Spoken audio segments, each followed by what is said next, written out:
எனக்கு டைவர்ஸ் வேணும்னு என்னை ப்ரெஷர் பண்ணதே எங்க ஃபேமிலி தான். அவன் அவனுக்கு விவரமும் தெரியல, வேலைக்கும் போகல, நாங்க பாத்துக்கிறோம் உன்ன, நம்ம வீடு இருக்கு, நானே அவனுக்கு ஒரு வீடு தருவேன், இது எதுக்கு அவன்கிட்ட போய் நீ வாழ போறேன்னு என்னை டைவர்ஸ் கேட்கும் போது எல்லாருமே என்ன ப்ரெஷர் பண்ணி தான் கொண்டு வந்தாங்க. ஒரு சைடு எனக்கு அவரோட இருக்கணும்னு ஆசை இருந்தது.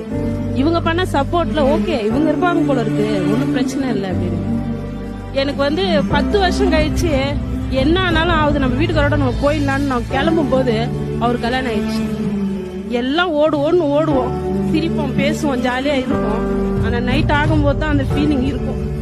வேணா நம்ம அவசரப்பட்டு வந்திருந்தா வராம இருந்திருந்தா ஒருவேளை நம்ம லைஃப் நல்லா இருக்குமோ. அட்டன் டைம் எங்க அண்ணனுக்கும் எங்க தம்பிக்கும் கல்யாணம் ஆச்சு. அவங்க என்ன வெளியே போக சொல்லல, தானாவே நான் வெளியே வர மாதிரி பண்ணிட்டாங்க. இன்னைக்கு ஒருத்தரும் சப்போர்ட் கிடையாது. ஷூ கம்பெனில ஒர்க் பண்றேன், சாயந்தரம் வீட்டுல பிளவுஸ் ஸ்டிச் பண்றேன். என்னோட தூக்கம் 6 மணி நேரம் தான். இயல்பான வாழ்க்கை எனக்கு இல்ல. அதெல்லாம் அந்த முடிவு எடுத்தது நீங்க தவறுன்னு தான் நினைக்கிறீங்க? டெஃபினட்டா சார். ஆனஸ்டா எங்க வீட்டுக்காரருக்கு நான் மன்னிப்பே கேட்கறேன். இந்த டெலிகாஸ்ட் ஆகணும். ஆனஸ்டா நான் மன்னிப்பே கேட்கறேன்.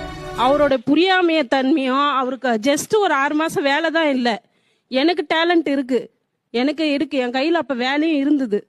இன்கேஸ் கொஞ்சம் அட்ஜஸ்ட் பண்ணி நான் கோஆபரேட் பண்ணி அவரோட நான் வாழ்ந்திருந்தா இப்ப என் வாழ்க்கை நான் நினைச்ச மாதிரி மாறலனாலும் ஓரளவுக்கு வாழ்ந்து